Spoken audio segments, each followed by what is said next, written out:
We're under attack. I like to make a toast. Julie and I wish you the absolute best. That video of Agent 19 is a threat to us. I'll discredit his testimony and take care of everything. I will handle it. Wilson! I should have never let Dex get that close to you. Get angry later. Be smart now.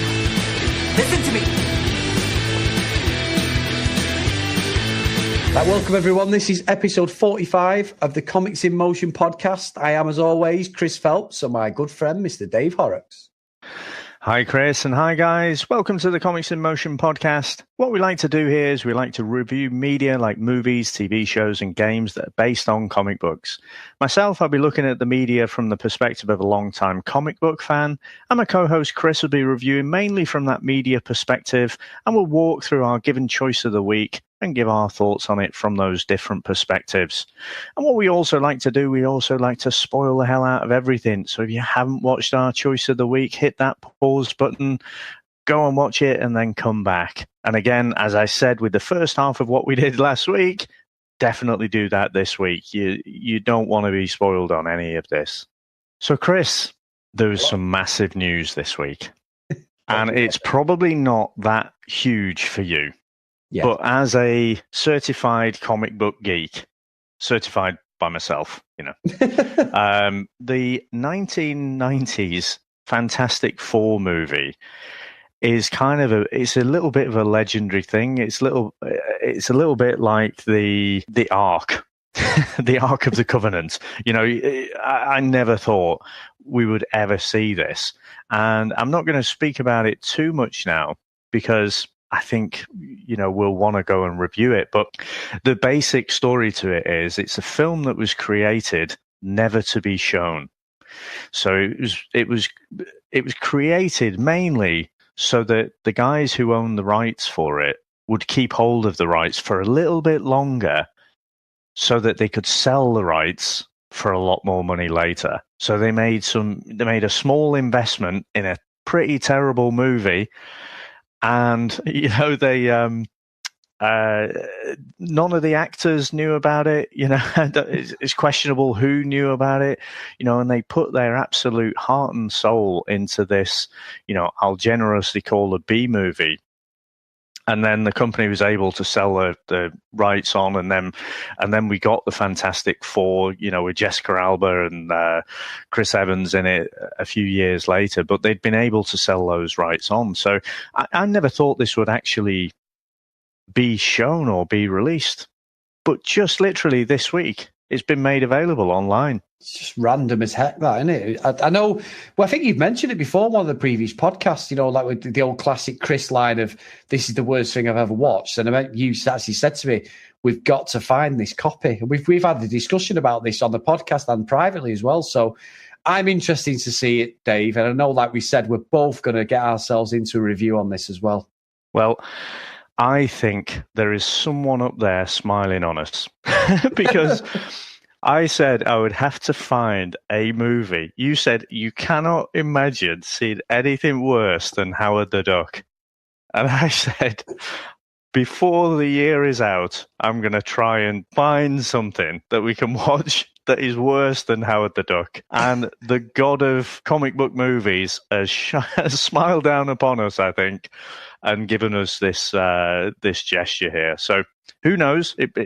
It may surprise us. I doubt it, but let's see.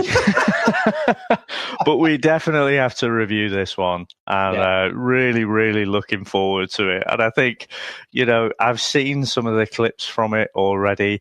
And I think it's going to be, it's just a question of, is it just awful, or is it just wonderfully kind of Hasselhoff awful? Yeah.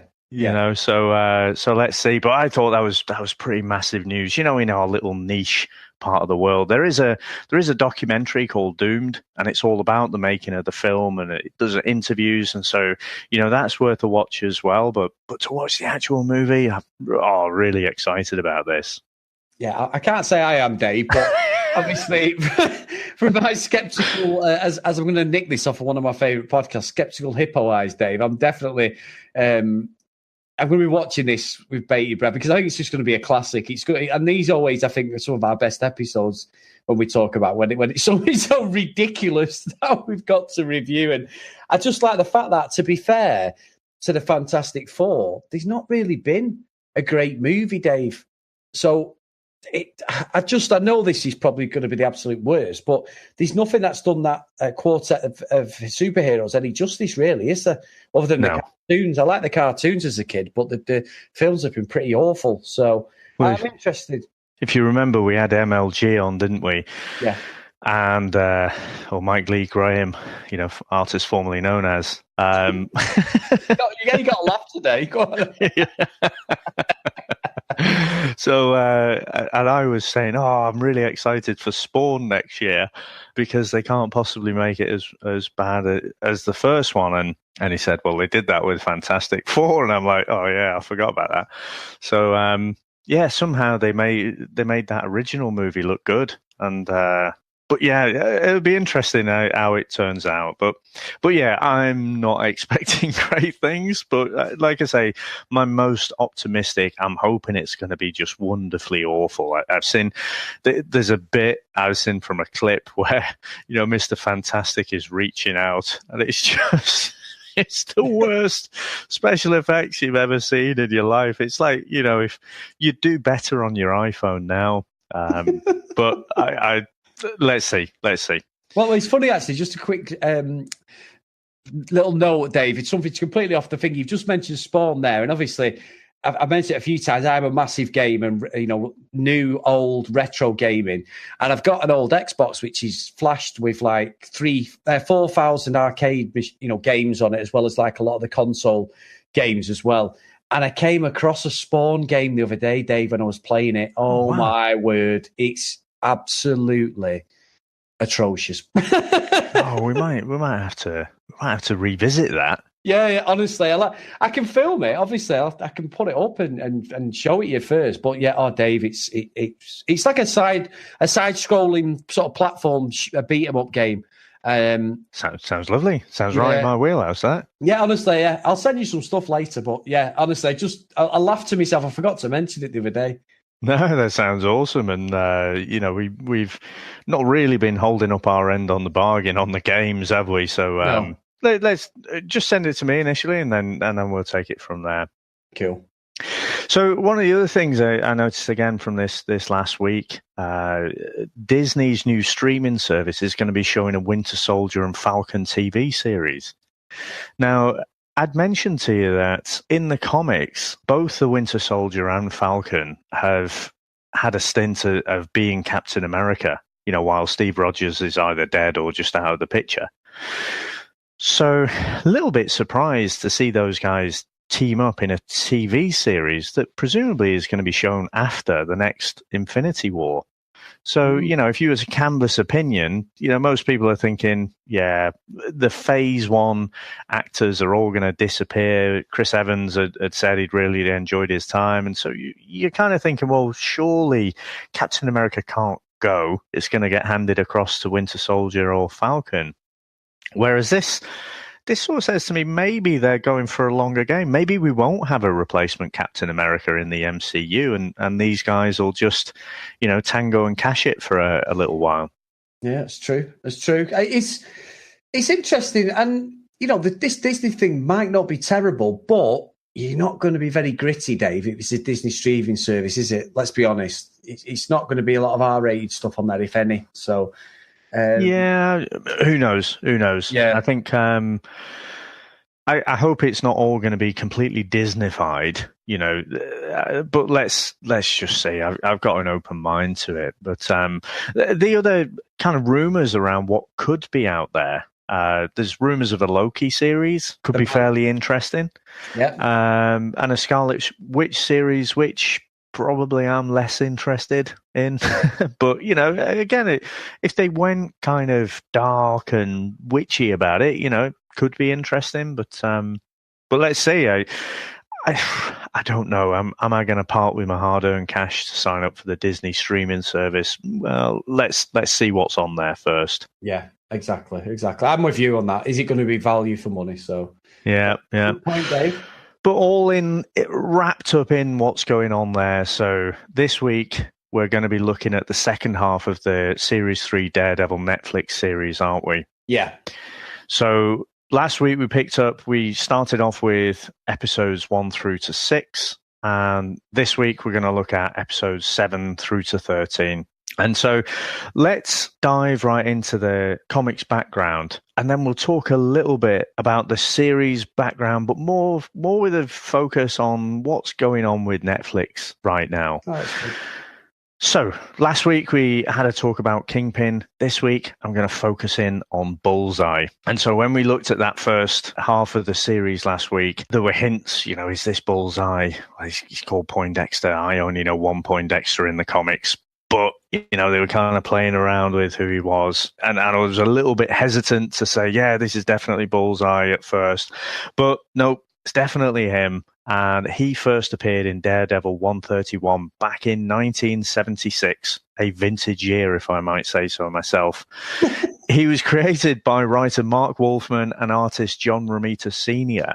Now, if you remember, he created Kingpin as well, created his whole look. Now, Bullseye's been a mainstay Daredevil villain, and his origin, like I mentioned last week, it's a little bit like the Joker, where, you see different origins, but you're never kind of sure which is the right one because you've seen multiple ones of them. And, sometimes they write it off and just say, well, it's given from his perspective. And he's a bit mad. So, you're never sure what it is. And names he's gone by are kind of Benjamin, Poindexter, Leonard, and Lester. And he doesn't have any superpowers as such, but he does have that kind of above average. He is that expert marksman. And in the comics, he tried to kill the Kingpin, and in good old comic book fashion, Kingpin thinks, that must mean he's made of the right stuff, and decides to hire him. Now, so he hires him and works for Kingpin, and he does that on off for a while, and he ends up in a stretch in prison, and Bullseye learns that Kingpin's hired Elektra, Daredevil's girlfriend, or at the time I think it was ex-girlfriend. They were always kind of on off, but he'd hired her as his new chief assassin. So I guess Bullseye gets a little bit of the green-eyed monster in there, and decides to go after Elektra, and he kills her in one of the most iconic comic book panels there have ever been. So, Elektra has the size that she uses. Yeah. Also, like Raphael, I think it is in Ninja Turtles. And he basically kills her with her own sai, and he puts it straight through her stomach. And I think part of the comics code at the time, they wouldn't allow them to show the sai going through her back and popping out the other side. So you just see it's the material on her top that's just stretched right out at the back. Really, really amazing shot, and it's just really, really iconic. And after this, he goes after Daredevil. Kingpin, basically is always after Daredevil, isn't he? So he sets Bullseye on him and says, you can be my new chief assassin if you go after him. But he ends up on the losing side and ends up falling from a multi-story building and ends up paralyzed. Now, in the comics, we have this Japanese scientist, and he wouldn't fit into this world, let's say, because his name is Lord Darkwind, which is not the greatest name. But he laces his bones with adamantium and restores his mobility. Now, where have we heard that before, adamantium? One of our favourites, Dave, the old Logan. Oh, absolutely, absolutely. So they're not going to be able to do this in this universe because adamantium is over in the Fox universe, isn't it? But yeah. It'd be interesting what they do there. Now, in the comics, back in early 90s, he does impersonate Daredevil. And because he's a bit mad, he ends up, he genuinely thinks he's him, after a while. And again, just another data point on how mad he is. Now, spoilers from the comics. Again, I sometimes wonder when you say spoilers from the comics, when you're talking about 30, 40 years old, I wonder, it's like spoiling the Bible, isn't it? It's been out there so long. It's not really spoilers anymore. But in the comics, he does kill Karen Page. And it's all wrapped up in a storyline with Mysterio. Now, Mysterio's a Spider-Man villain and is rumored to be the Spider-Man villain for the upcoming movie. And so I'm thinking, is there a crossover opportunity there? Could we actually see some of the Netflix characters? Well, don't care for most of the others. Can we see Daredevil in a Spider-Man movie? That would be so awesome, in my opinion. But yeah, let's see. And I'll come back to that moment where he kills Karen Page as well later when we go through our media review. Now, Bullseye's he's not really a team player, but he has been on a couple of notable teams. So he's been part of the Thunderbolts. Now, I don't think I've mentioned the Thunderbolts before, but it's basically Marvel's equivalent of the Suicide Squad. So it's not like the Avengers where everyone willingly joins up. They're pretty much forced into these villains, forced into becoming the Thunderbolts and trying to carry out missions for the greater good under a little bit of duress there. And more recently, he actually impersonated Hawkeye as part of this whole Dark Avengers storyline that went on for a little while. Again, you're talking about people in masks ultimately. So again, at first you're reading it and it's all the villains pretending to be the Avengers, but they're all in masks. So how'd the public know? So I thought that was pretty interesting there. But I do just have to say, he is absolutely one of my favorite villains. I don't quite know why. I think there's just something about him that, he's so cold, calculating, and absolutely ruthless. This is an absolute psychopath, but he's so clinically calculated about it. Really, really dangerous human being. So really, really great character. And I have to say, before we get too into the series, wasn't that impressed with Colin Farrell's portrayal of him in the 2003 movie. For me, this guy absolutely nails it. He is Bullseye. I love what he's done with it in this series. Now, Chris, instead of so we went through the series background, and it's all the same series, so we're not going to repeat that. Yeah. But what we said we'd do is we'd just talk a little bit about Netflix and what's going on with the various Defenders series that they've got on at the moment. Now, Netflix, quite famously, they don't share what their viewing figures are, and they say that they don't really care because they've got all of these little niche programs, and so it's not about benchmarking one program against another and just chasing ratings. And that's why they can do great series, and really focus on that niche and just focus on making really great content. Now, what it's done though, because we're just a curious species, aren't we? We just but we want to know. You've got these analytics companies that are trying to figure it out. And there's this, I can't remember, I think the company's called Jumpstart or something.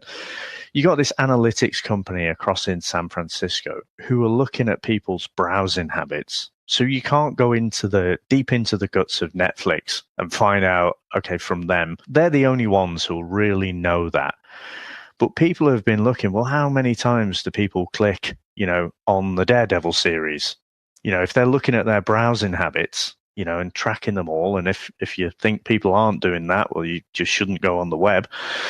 So they've looked at everything from Series 2 of Daredevil, and they've looked at every series that's come out since, the Luke Cages, the Iron Fists, the Punisher, and the Series 2, Jessica Jones. And you can see it's a straight line downwards. So a gradual decline. Now, the only two things that buck the trend, and we're still fairly early on, so Series 3 of Daredevil only came out a couple of weeks ago now, that bucks the trend.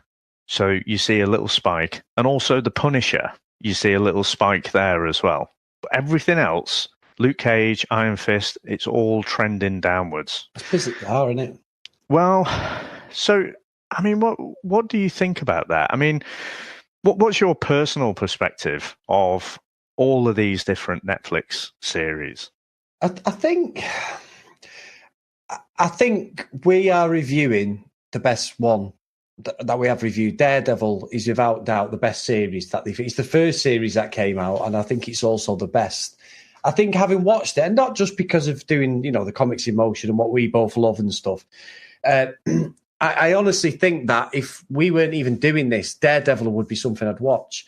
Now, it doesn't surprise me with the decline of, say, the viewing figures on Netflix as well, Dave. And just as a side note, to sort of as part of this sort of discussion, is I only just signed up to Amazon Prime properly yesterday. Now, obviously, when we're going away, and I know the entertainment on the plane's awful, I've got on Prime to have a look at what there is, because there was a £1 if I bought something, it said you can join Prime for a month, for £1.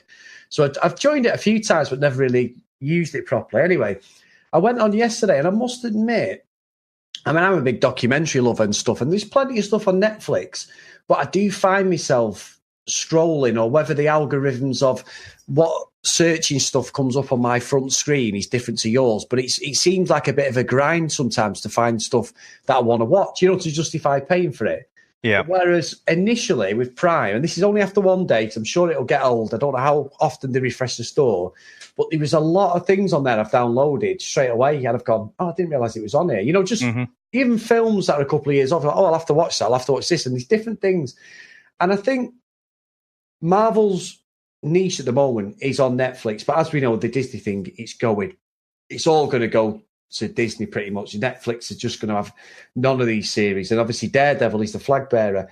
Punisher, I agree with, and I also said to you, I think series 2 of Luke Cage is good, but unfortunately, by the sounds of it, it's not spiked, because simply the first season petered off that bad. Like you said, it literally fell off a cliff when we were talking to MLG. Yeah. And I agree with that. As once, Cottonmouth went, we've said this a few times, he went. I also think, as well, binge watching is a massive thing, Dave. But in the UK, there is other ways, allegedly, to watch things, and I think it's down to that, i.e. Fire Sticks or whatever. You can get these series are readily available to watch online without you having a subscription. And I think people are just getting sick to death of. And I know Netflix is cheap at $7.99. Now, I've just upgraded to the 4K one again, because we can download stuff from my family, my wife and Jordan and Sam. Mm-hmm. They can download more than one thing, and they've gone on there and lots of stuff to download for our trip away, which is good. But you've got, you think about it, you've got Sky, you've got Virgin, BT, BT absolutely just pulls your pants down the price of sport. If you're a Sky customer, it's absolutely terrible. Yeah. If you're on Virgin, it's free as part of your thing. But Sky, it's about £30 a month, which is awful. And I know that's set to change in January, and it's going to become part of the sports package. But even so, it's a lot of money people are paying out. And I just think that's probably more what it's to do with, Dave. It's not necessarily people aren't watching the shows, but they haven't got a way of tracking it if people are watching it online. Very much like the football and the pay-per-view stuff. Everyone's steering away from paying out the money, unfortunately, because it's just simply in this day and age, in this economy, people just can't afford it. No matter what part of the world you're in, it's a lot of money, and it's a luxury thing that people are just going, you know what, enough's enough. I mean, I've heard plenty of people, and you're probably the same, cancel Netflix. A couple of my friends will sign up for Netflix when they saw what they want to watch, and they'll leave it 6 months because they know that the stuff's going to be refreshed. If you're on it every day, which I'm pretty much on it every day trying to find something, I end up now, I must admit with Netflix, I end up going on YouTube, just watching vlogs or watching a gaming thing or, whatever, like a football thing or boxing or whatever my interests are, comic book stuff. I can go on YouTube and find stuff to watch if it's a 20-minute, half-an-hour burst. And that's my opinion. Whether I'm correct, I don't know. But I just think people are finding the pinch more with these sort of things. We've discussed with, Luke Cage, I guess I wasn't in a rush for that. I thought the second series of Jessica Jones was quite a bit of a disappointment. I thought there was a massive drop-off in quality. Iron Fist Season 2, I mentioned the other week. I've been through that. We haven't reviewed it for the show, but I've been through it, and yeah, it was okay. And this is, we've got our own comics podcast, for Christ's sake. If you can't get me enthusiastic about it, your average Joe, I don't think is going to be. And I just think maybe they were just a bit too ambitious, with the Defenders universe. And again, it's very clear when that first series of Daredevil came out, and they seemed to all tie back to the Avengers. It's very cleverly knit in, and they talked about the incident. because Hell's Kitchen is not really Hell's Kitchen anymore in New York, is it? It's quite an affluent area. But, they managed to tie it back to the incident and say, this is why it's all run down, and this is why the crime bosses have got all this power and thriving and whatever. So I thought that was really clever. And then I guess, they've just tried to maybe do too much with too many characters. We've talked about, having those street level characters, having those real grounded characters, how it's just something completely different from, having Thor, flying around and all these fantastical things. But then, for the Defenders series, it was all just a bit mystical, wasn't it? It was all, very Iron Fist centric and, I was really enthusiastic about Defenders and it just fell flat for me. So I think, part of it is maybe people are feeling the pinch, but I think part of it is people are a bit bored by the format of it. And it's widely talked about, isn't it? Having these pacing problems, and trying to stretch it out and having these filler episodes. I just think people are a bit bored of it.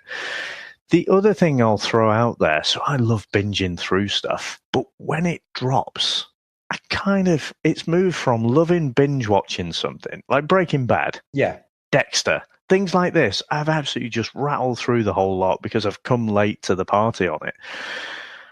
But when there's something about, when I know it's going to drop, I kind of feel like a bit of pressure. It's not, and this is the first one that we've reviewed when it's dropped, isn't it? I think. Yeah. So it's not as if, I feel pressure from having to do the podcast. Just in my average life, it's like, I need to watch that. And so I don't know. I just think all of these things are all wrapped up, and people are just not that enthusiastic about it. Now, if it was me, if I was head of Netflix, I would almost forget Luke Cage and Iron Fist. And I would say Jessica Jones probably as well in the short term, as they're having their own single series. And maybe just focus on, so in the comics, these guys team up, Luke Cage and Iron Fist, and they call themselves the Heroes for Hire. Yeah. Maybe focus on that, possibly, or just give it a rest for a while. And then really focus on making some good quality content in and around Daredevil and the Punisher.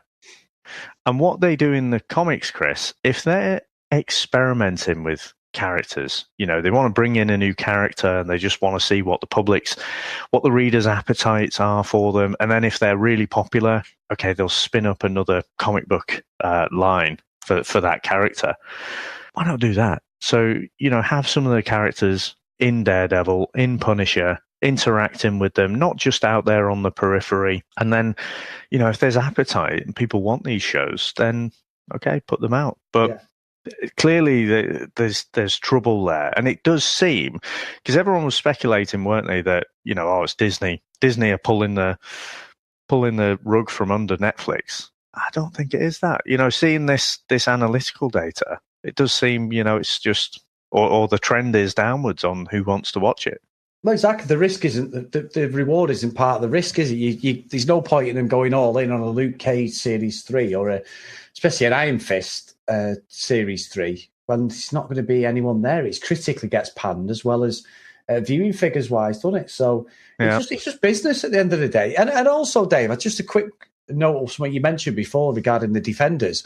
It's pretty obvious that the Defenders was written around the same time as all the other series, because I don't think now in hindsight, which is always a magnificent thing in everybody's life, but they wouldn't have led with a Defenders series around Danny Rand. I think because that was the last series coming out, they thought that was going to be the cherry on the cake sort of thing, and that they'd lead in perfectly to the Defenders and explore his origins more. But because it was so rubbish, they just went, he just went with that whole thing, and all the best characters, i.e. Daredevil, Jessica Jones and Luke Cage, they're sort of peripheral figures around him and his stupid glowing hand, which is just, it's absolutely awful. But that's a side note. But what I'm saying is you can't really blame them for pulling the plug if it's not as good as what you've seen before. And that's really bizarre for me. Yeah.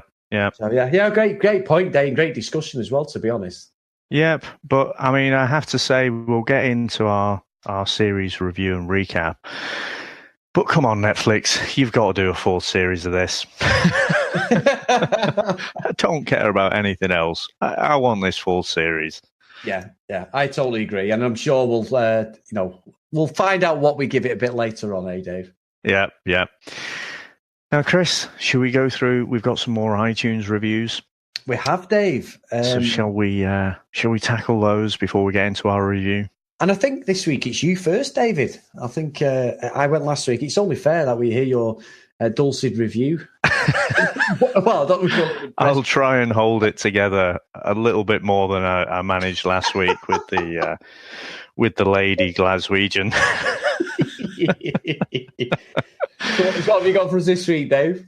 So, which one did I say I was going to do? Fascinating and entertaining. Yes. Yeah. Okay, so that's going to be me. So this is from Release the Clown. So thank you very much for that. And it's titled Fascinating and Entertaining. These guys really know their comics, bringing loads of interesting facts to the table. They have an easy, engaging conversational style that belies the intelligence of their commentary. They have a really fresh take on the movies. They review and they pull listener in completely. This is the sort of podcast that makes me want to join the conversation.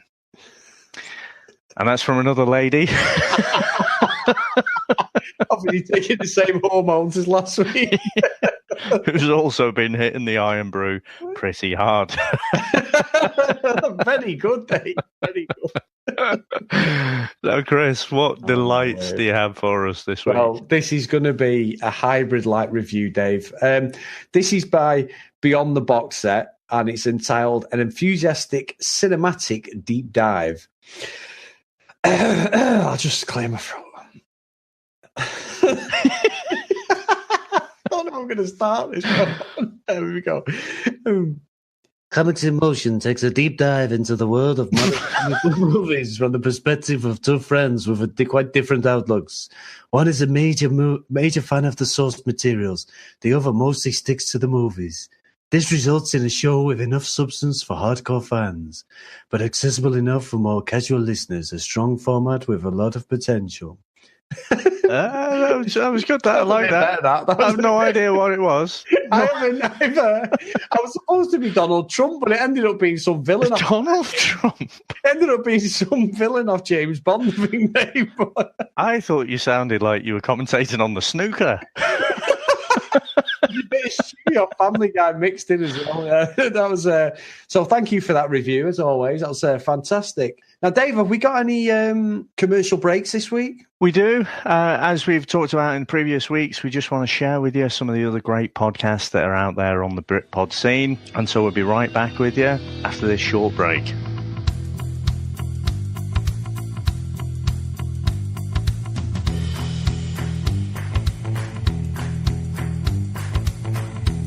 Frank Burton does this podcast called Ragbag, and it's really different.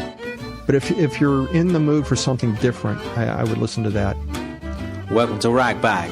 My name's Frank Burton. Kind of 1 part comedy, 2 parts kind of awesome DJ music hour, and just all parts a little bit strange. I have a thing about corrugated metal. Yeah. Corrugated metal. That's a good one. It's weird. It's a weird podcast. I adore it. I found it very funny. I think I used the expression glorified pickpocketing scam. Anyway, sorry for the confusion. I hope we can let sleeping dogs lie, and perhaps you can ask your lawyers to stop writing me threatening letters. Thank you. Pick up the rock bag! Pick up the rock bag! Enjoy the rest of the rock bag podcast.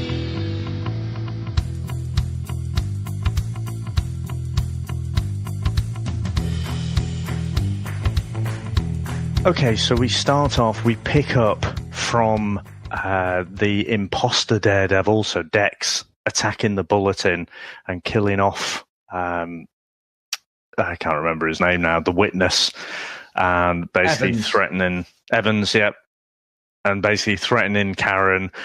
And so now, everyone, the media, the police, they're all convinced it's Daredevil. He's gone rogue, and he was the one who attacked the Bulletin and killed off this potential witness. So things looking pretty bleak for Daredevil at the moment.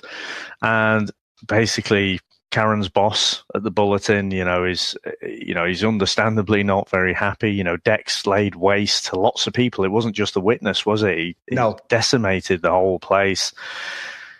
The boss survived, but, he's understandably quite peeved, and Karen's trying to convince him, it wasn't the real Daredevil. I know the real Daredevil. It's like, well, all right, who is he then? yeah. And that's a good scene, actually, as well, isn't it, with the editor and Karen, because he's just like, you've killed my staff, you killed my family sort of thing, and he had to help us. You've got to help us. And obviously her loyalty to Foggy and Matt is something that's far more than her own job. And that's a brilliant scene. And in the end, obviously, he sacks her, doesn't he? And because she just will not give up who the Daredevil is or any information that's going to help capture this guy who they think it's like, say, the devil who's killed all his work colleagues. So very powerful acting, Dave, at the start of this. Yeah, and I think, he plays an interesting character because all the way through these series, I've never quite been that sure with him. Yeah, I agree. So Fisk has got so many people in his pocket, hasn't he? And I was just never sure, is he one of those as well? But I think we sort of see here that he is trying to protect Karen a lot of the time, isn't he? And he lets her get away with a lot. Yeah, and I agree, Dave. I think that's a great point because I felt exactly the same about him. I still was suspecting that, the old double switcheroony job here, and he's going to have some sort of conversation or he's being blackmailed or something. But again, that's a great little subplot and something that very clever writing and the way that it's acted, because in your head you're thinking, I don't trust this guy. Yeah. But really, all he is, he's just a hard-ass editor, isn't he? He's just a career-driven guy, or how he's portrayed. And I think that's really good. And I think these sort of supporting cast members within the story, they're really well put together, written, directed, acted. It's something that stands out a lot for me with Daredevil. The characters are not just throwaway characters. They mean something within the story. It's interwoven, and I think that's very, very clever. Yeah, I completely agree. The whole entourage, whether it's Matt's immediate friends, all the main characters and peripheral characters are interesting, and the way they interact and everything. And again, I said last week, they just always seem to bring their A game for Daredevil. They definitely have again here. And at this point, you are seeing that, the boss, like I say, he is trying to protect Karen. I mentioned last week, she's pretty reckless. She's tenacious, but she is reckless, and I think he can see that. And so, they end up after this argument. She won't give up the identity, so it's a case of right, okay, then don't bother coming back into work then. Yeah, and you can understand that, and it's all little things running in the background. And obviously, while this is going on, Matt visits the old Melvin Potter. The guy who made his suits and that, Dave. And we had a nice little fact this week regarding his character, didn't we? Because he plays a baddie within that universe as well, doesn't he? Yeah. So the Gladiator. That's it, the Gladiator. And obviously, and in my fact of the week, he does say that within his sort of workshop where Matt goes, his parts and little odes to the Gladiator character, all his uniforms in there. But it's alluded to, because he obviously... he goes to see Matt, and so obviously he's being blackmailed because that's his parole officer. Which alludes to, so he's trying to protect her, but he can fight and everything, Dave. Which, if he is this Gladiator character, which he is, stands finger because he gives Matt a good going over, doesn't he? He stands his ground with Matt. He's not just like a soft tailor. He's he's an absolute at the ball sort of thing. So he is, isn't he? He can hold his own, and obviously, Matt goes to see him to see why have you made this suit, because obviously Dex is wearing his Daredevil suit, and Fisk made him make two of them, didn't he? So, but then he tries to entrap Matt then, doesn't he? And the police and FBI all come, don't they, to get Matt. They have a massive fight scene and everything. It's really good. It's a good, again, the action's fantastic in this episode. Yeah, absolutely. And yeah, so we haven't really spoken about Gladiator before, but yeah, I mean, he first appeared, he was just a villain. But as time has gone on, he has taken up this role where, he's kind of more of a sympathetic character and just part of that wider Daredevil entourage. I mentioned, can't remember whether it was our Series 1 review, I think it was, where I said, they kind of leave Daredevil alone a lot. So Captain America's going to be in 10 books a month, Spider-Man, Wolverine, all of those A-listers are going to be in all these different books. So they're always interacting with each other. Whereas Daredevil's got a great cast just in his own book because he kind of has to. And so, a lot of the little weapons and things that he uses, it's all homages to his original Gladiator suit. And, really, really good, interesting character. And again, though, since Series 1, he's been fairly open, hasn't he? He doesn't really want to help Matt, because he's under Fisk's thumb, essentially. And but usually ends up helping Matt. So it wasn't that much of a shock when he tries to entrap Matt, and have him arrested. Yeah. But obviously Matt eludes, the authorities, don't they? They end up arresting Melvin, don't they? So yeah, and that's after they've had a good battle, which is really good. Great scene, great action, good bit of tension there as well. And you can see Melvin's just obviously a bit of a tortured soul, and he's got his priorities are with his girlfriend, so that's why he's got to sort of double-cross Matt in some respects.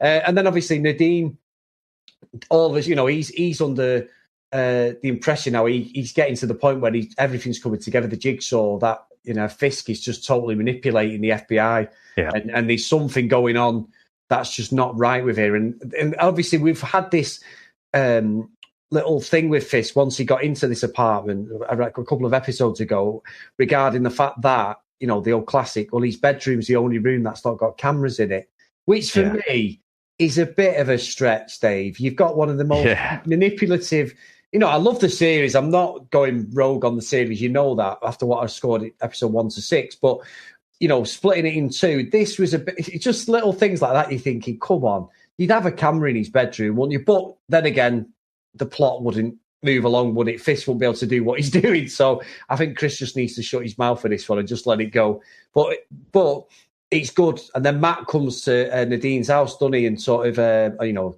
says to him, he thinks that the imposter is, an FBI agent, which is good. Again, this is where it's all coming together for Nadeem now. And like you said, you're not sure which side of the coin he's playing, do you, as such, what's going to happen. But he is a genuinely good guy, to be honest. Yeah, so we discussed last week, didn't we? I wasn't that sure about Nadeem. He seemed to be, he was interesting, but I just wasn't sure, which side he was on. And, you start to see that, no, actually he does seem on the right side, and he's starting to wake up to see what's actually going on there. And he becomes, there's a steady incline for me as the series goes on about how much I care about Nadeem. And, I think that's a deliberate move on their part, to make us care about him a bit more. Yeah. And it's good. It's good. And obviously then Matt and him team up, don't they? Obviously Matt is dressed as the Daredevil, and they go to Dex's apartment, don't they? Yeah. So eventually Matt does convince Nadeem, that Dex is this imposter, and Nadeem's still understandably skeptical, but he says, okay, if we go to the apartment, then, and we find some evidence, okay, then we'll take it from there. But if we don't find any evidence, you're not touching him.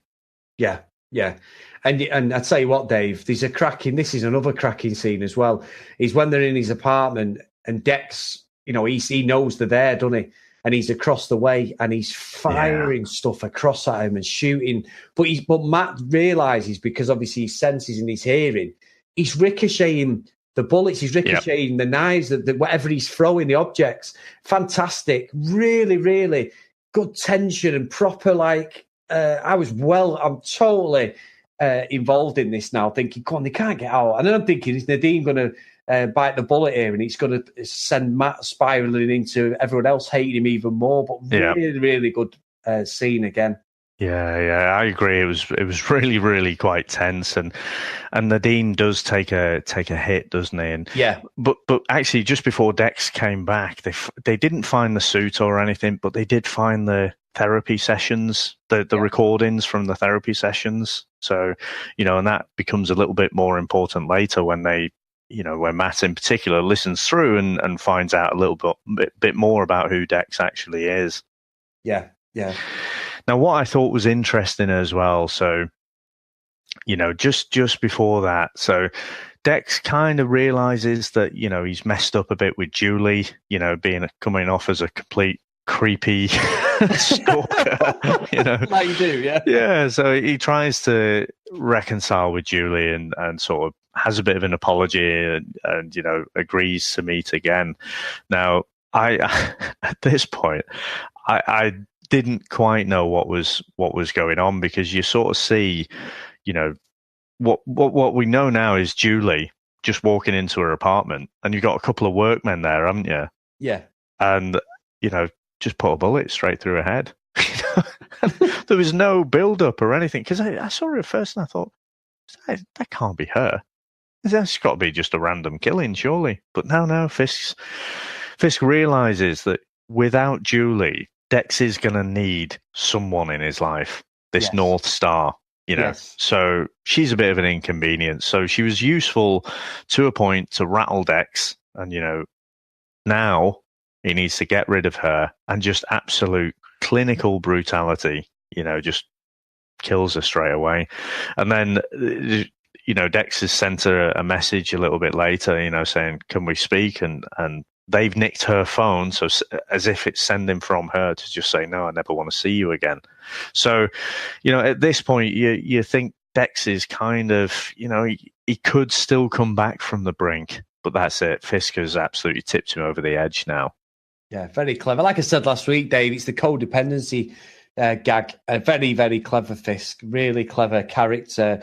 Without alluding to a lot of what he's had to do to manipulate people, he's just a very, very clever man. And again, menacing Dex is just totally gone now from this sort of, within a couple of episodes, he's gone from a cool, assassin FBI agent to an absolute quivering wreck, and he's just like maniacal now and not sleeping and all this. So brilliant, absolutely brilliant. And then we allude to the fact that, Foggy's running for the DA. And he thinks he knows now what he says to Karen, doesn't he? I think I know what he's up to. Yeah. And he's trying to get, evidence to put him away legally, because Foggy still believes in the system, doesn't he? This episode also brings in what Foggy's trying to do, and he knows what Matt has been through previously with Fisk and various other people he's fought, and how it's, he's ruined his life, ruined his body. He's absolutely a mess, a broken mess, and he's trying to do it correctly. A bit like the old Al Capone job, Dave. They couldn't get him on the murders, but they got him on the tax evasion sort of thing. He's trying to just get him. He's trying to do it correctly, but we all know that in these stuff, it's very rare that it's a cut and shut case, isn't it?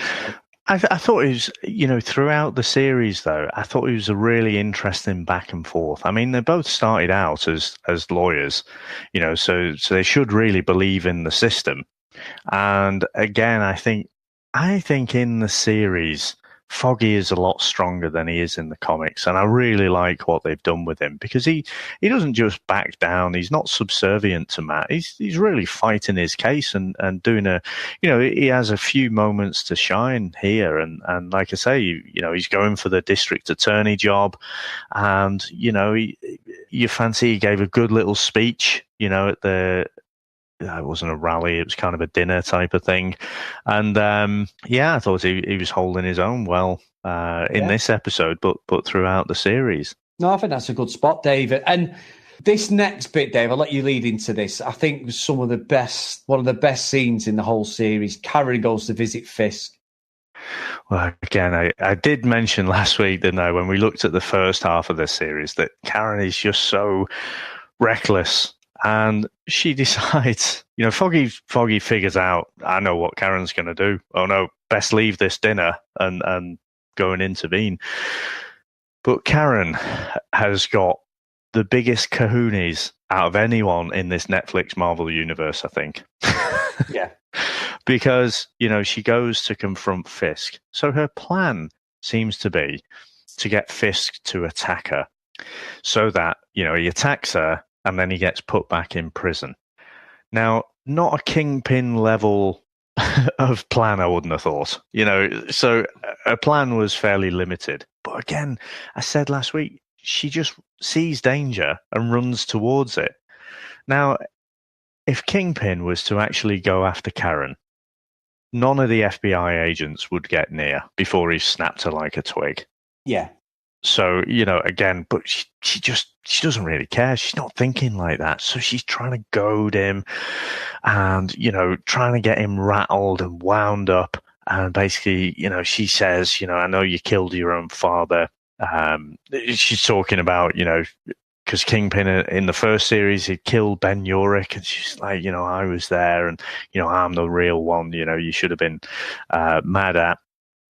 But then when she really gets him riled is when she admits she killed Wesley. And there was a definite, in series 1, there was a bit of a bromance thing going on there, wasn't there, with Kingpin and Wesley? He took it pretty hard when he was killed. And so you can see he's just about to lose it. And then all the FBI sort of burst in and take Karen out because Foggy's kind of gone in there and said, I can't remember, did he say she was armed or something like that? So, you know, basically to get her out of there. But also in this conversation, she's confirmed to him, yeah, Matt Murdock's Daredevil. And it's like, oh, Karen, just for God's sake. This master manipulator, you know, what are you doing? But so again, and what was interesting, so from the original comics, I said it was Karen who sold Matt's secret identity, and it had ended up back with Kingpin. And so it's interesting. I don't know, you know, have they done that intentionally? So it is her who's sort of confirming to Kingpin because of the comics, and it's a tiny little nod to the comics. I don't know, but I think it's really interesting the fact that it's, you know, again, it's Karen who's let the secret out. Yeah, exactly. And I think as well, is Karen, she's such, like you said before, she's not just a risk taker, she's such a complex person. And she always seems to me, Dave, I know it's that part of the acting, she's always on the verge of crying, isn't she, or something. It's like she's on a maniacal, you know, like, I don't know, it just feels like she's on the edge all the time. It's very well... She's troubled, isn't she? Yeah, very well clearly troubled. Yeah, it's really good. It's good. It's good. It's interesting the way they've done all this. And I think as well, after we've had all this section with, you know, sort of blowing Matt's cover, Matt then overhears something with, you know, Sister Maggie, doesn't he, who's obviously been tending and looking after him, and realises that she's actually his mother. Which I've got to say, Dave, sorry to cut across you. I think genuinely, I never got that vibe when I was watching the first 6 or 6.5 episodes or 7 episodes, you know, whatever it is. I never got that vibe about her. But I thought there was a bit of a love interest, and how wrong I was, Dave. Well, you're not wrong. Romantic, you're very wrong. But, you know, there obviously is love there, just not a romantic love. Now, I said last week, didn't I? I said, you know, we spoil everything. But I said, I'm not going to spoil that because I didn't know, because they'd only just introduced her. I thought, are they going to go there, or are they going to stretch it out over a few series? But yeah, it came out in this one that she is her mum. And actually a bit later, it explores kind of what happened there, you know, and how she was a young nun. And then she got kind of infatuated with battling Jack Murdock. So there was a bit of a romance there, but she went kind of into, you know, postnatal depression. And so, you know, she was pretty much catatonic. So that's why she ended up just not being part of Matt's life. And obviously, the longer it goes on, the longer that lie is perpetuated, then the harder it is to come back from. So obviously Matt feels absolutely betrayed by this, you know, because obviously, you know, not knowing his mum from, you know, as long as he can remember, you know, being a kid, but also having lost his dad, and he just felt like he had no one left in the world when, in reality, his mum was right there all the time. Yeah, which is true. And obviously we go to Matt goes back to the old boxing club, doesn't he, where his old man was, and obviously he was as a young kid and stuff. And we get a bit of a backstory then, don't we, because of this revelation about how his mum and dad met. Now, I must say, Dave, there's not many things I even want to pull apart in this series, but I did think the dad with the sister, Sister Maggie, there was a big difference there. There must have been at least 20 years, at least. I thought he looked well old, the guy who was playing Matt's dad, when they first meet together. The adage that comes to mind is punching above his weight. Yeah, it was just...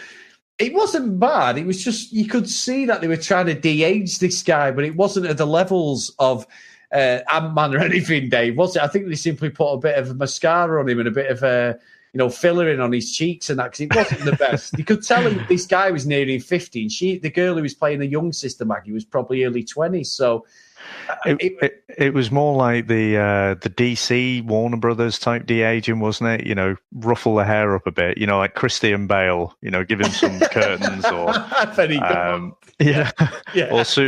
or Clark, a young Clark Kent, just change his hair a bit. There you go. He's like 16 now. Henry Cavill was as old as Kevin Costner. Dad, now don't go into that tornado. It's just like, come on. You know what I mean? It didn't ruin it, but it was just a little funny thing I picked up on. And obviously, then Manning, the old classic English, as this annoys me, the typical, he's got a bit of a Cockney accent, Dave, but the typical English accent, he's the henchman, isn't he, the fixer, and he threatens Foggy, doesn't he, and says, like, unless you apologise for speaking out, he's going to get his family and stuff in here, and it's all going to be over for him and that, because obviously we've been introduced to Foggy's brother and that, haven't we, Theo and stuff, and his sort of backstory of cousins and aunties and uncles, which you've never seen in this series, so you get that more bit of a meat on the bones of Foggy, which is quite good. But yeah, really good. And then Maggie meets Sister Maggie. Karen meets Sister Maggie. Sorry, Maggie meets Maggie. Karen meets Sister Maggie and decides she wants to do a runner, doesn't she, because of the revelation that's come out and stuff. And Sister Maggie just decides to help her to hide and stuff. Yeah, Karen's plan didn't work of getting Fist to attack her, and now she thinks, yep, I am royally screwed. So the smartest thing she's thought of doing is running away. But like you say, Sister Maggie decides to hide her out in the church. But we'll see how that goes in a minute. But with Manning, I think again, that just what I love about the Daredevil series and these sets of comics, originally when they're talking about those, like the Silver Age type of comics, someone goes in and they're going to rob a bank and then superhero comes in and stops them from robbing a bank. Now you're looking at, okay, so you got Kingpin and Daredevil who your primary protagonist and antagonist. Well, that's okay. I know, some of this entourage, I'll just go after their family. Yeah. And it's not like, I'm not going to go after them and start, throwing punches around. I'm going to financially cripple them, put them in, manipulate their situation so that they could become in my pocket, And I just think, it's just brilliant. And again, for me, it's what makes a villain like Kingpin just so menacing. Yeah. He's calculating all the time. And I said to you last week, I just think that, his plans don't always go how he expects them. But wherever they end up, he's thinking, okay, so how can I manipulate this situation to come out on top? And so I just think it's great. I think as well, Dave, again, this next sort of section as well with Nadeem, where it all comes out regarding the blackmailing and stuff. I think this is so well put together again. And I also agree with something that you commented on, is there's no lull in this series at all. There's one bit I want to mention in a second, but there's nothing that really takes you away where you you want to pick your phone up and check Facebook, or, sometimes you get it, don't you? You distract, or I'll go make a brew and just leave it running. There's nothing, because you don't want to miss it. And obviously this next bit's quite an important part of the whole series, to be honest, is Nadeem decides, he realizes what's going on. He tells his superiors about Fisk and Dex. But, Tammy Hatley, who's his boss from nowhere, goes full on Lara Croft and just kills that guy straight away, doesn't she? Straight through the head. And Manning appears, and it's all basically, well, you're on your way out now. It's got your DNA on it. It's your gun. He's blabbing. Nadine's world's just falling around him, and then it all comes out that the reason Nadine's in financial difficulties because Fisk from afar has been manipulating for the last year. So this has all been a massive plan, which is a great way to play your Joker card, Dave. I thought it was brilliant. Honestly, I really did. Yeah. And it was one of those proper jaw-dropping moments for me because I didn't see this coming. I thought, if anything, I thought Nadine was going to die here. Again, going from I'm not too sure, is he on the good side? Is he on, is he in Fist's pocket? I'm warming to him more and more. And I think, he's not coming out of this next episode, basically. But, within a very short amount of time, she's blown this other guy's head off pretty much. And, Manning's there. Do you understand what's going on? And I'm like, whoa, and it's like, you're done. You now work for Fisk and there's no way out of this. Yeah, it's brilliant, Dave. Absolutely fantastic. I'm with you. And basically, the FBI then, there's a bit of a round table meeting, isn't there, of all like these people who Fisk spoke to at the start, all like the crime lords, isn't there? Yeah. Like, if you need protection from the FBI. And one of the guys, the old classic, it always reminds you of the Untouchables, with Robert De Niro, where he cracks that guy on the head who's getting a bit cocky with the baseball bat and kills him. Yeah. They're all there, aren't they? Like, it's just at the tipping point of Al Capone's dominance. And he's like, this is it when it takes him above everyone.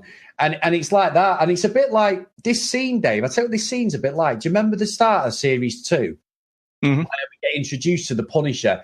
And this guy goes to the Irish Mafia's place. Now, I forgot to mention this last week, but some idiot who you may know quite well decided to watch Series 3 on Netflix and watch the first 2 series of Series 2 and kept thinking, why's Foggy got short hair? Why does Karen not know who the Punisher is? And then realised I was watching Series 2 before I even watched this like an idiot. But this sort of section is like that scene at the start of Series 2 where they're around the table, they're all talking. One of them gets a bit cocky. Next minute, Dex just takes him out, doesn't he, and kills him dead. And they're all like, how much do you want to Fisk? 25%, no problem at all. And that lady says to him straight away. And they're obviously influential gangland figures, but straight away it's like, no, Fisk is on the Kingpin now, as he's known. He's on another level to them. He's like that next step up. And he's basically the FBI is his own little private army now. Very clever, Dave. You don't see that very often. No, fantastic. And Fisk then gets Nadine, doesn't he? Nadine's sort of speaking to Matt, but it's a double cross. They're trying to get Matt there because obviously, he knows now that he's Daredevil. Matt knows it's a trap. He's got the devil on his shoulder, and his dad's there saying, it's a trap, don't you? He's having these sort of, he's gone from Fisk being over his shoulder to his old man in this episode. Isn't he? And his old man's there going, you do know it's a trap. You do. And it's like, and he's talking to himself like saying, yeah, I know, but I've got to go. And as Matt's there ready to rock and roll and just sort of go all guns blazing, he sort of hears a couple of FBI agents saying they know where Karen is and she's in the church, isn't she? Which I think is great writing again, because at that point you're thinking, go on, Matt, get in there and take him out. And they move the story again. Very clever. Yeah, and it's interesting that, so using that technique, so the old devil on the shoulder or his dad on his shoulder. Now, they show it in the comics all the time, and they've shown it in this series. But, Matt can tell when people are lying. And so, the way they shoot it, the way they, sometimes they'll bring the camera onto the person's mouth or elevate the sound of a heartbeat or something like that, so he'd be able to tell that he's lying. Whereas I thought by doing it with his dad telling him, it made it seem more like it was an intuition thing, as opposed to, that's part of his powers, all of his elevated other senses. Yeah. So didn't really have a problem with it, but if it was me, I'd have probably, made sure the viewer knew, he can he can detect when people are lying. Or maybe they're just giving the viewer a bit more credit that, 3 series in, well, we know Matt can tell when people are lying, so yeah, of course he's going to know it's a trap.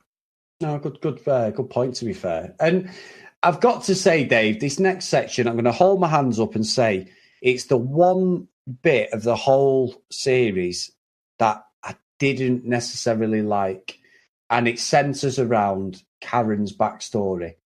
Now, obviously, I'll explain what I think of it, and I'd like you to say, what you think as well as we normally do. But just indulge me slightly. I feel there's a whole section now where we then go back to a younger-looking Karen, which, again, they've not really bothered to de-age her at all. She just looks exactly the same as she is in this series. Little bit less clothing, maybe. Yeah, a little bit, yes. and they allude to the fact that she's a drug dealer with a boyfriend. Her boyfriend's this sort of no good sort of skid mark on society. They're in their sort of downtown area. They're selling drugs at this party, and this guy tries to rip her off, and they beat him up and injure him and all this stuff. And I just felt, Dave, and we'll get into actually what happens, obviously. But this section, it was like, I think you should have had this in the first series after we were introduced to Karen, where she'd come from, where we get a bit of a backstory, maybe halfway through series 1. I just didn't feel, I was that interested in it, because I felt it cheapened what happened in series 1 when she killed that guy and the way she was introduced, and with Wesley and stuff, because it alludes to stuff that didn't make sense for me. I don't know if you felt the same, but it just felt like, well, Karen was supposed to be this innocent woman who's been involved in this sort of murder and stuff, and then obviously she kills Wesley at the end because she's got no choice. But it's not true. She's done this, we'll get into it now, but I just didn't feel as if it's like she's done it before, and I just didn't get it. I don't know about yourself.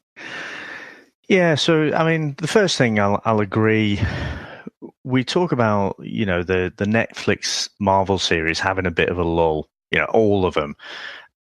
This one didn't, for a few episodes, but this is the most dip, I think, the closest thing to a lull you get. Now, I've said, I think I said last week, didn't I? I am interested in Karen before we meet her in series 1 in this universe. So I know her in the comics before that. Yeah. But she's clearly tortured. She's clearly troubled. So I was interested in seeing a bit of this story and what's actually happened there, but probably not, 75% of an episode interested. So, I didn't need it to be as long as it was. So this did go on a little bit for me. And I think, she says a little bit later in I can't remember which episode it is, but she does say that, the reason she got so close to Matt is, Matt looked at her like she was innocent, whereas she's not. Yeah. So I think, for me, I was okay with it. I don't think they'd tried to portray her as kind of a Mary Poppins type, who's not ever done anything wrong. I always felt there was something else going on there, and the fact that she ran towards danger, the fact that she was so reckless, there was clearly more of a backstory there. So I was kind of interested, but like you say, probably there was a bit more screen time than how interested I was, probably. Yeah.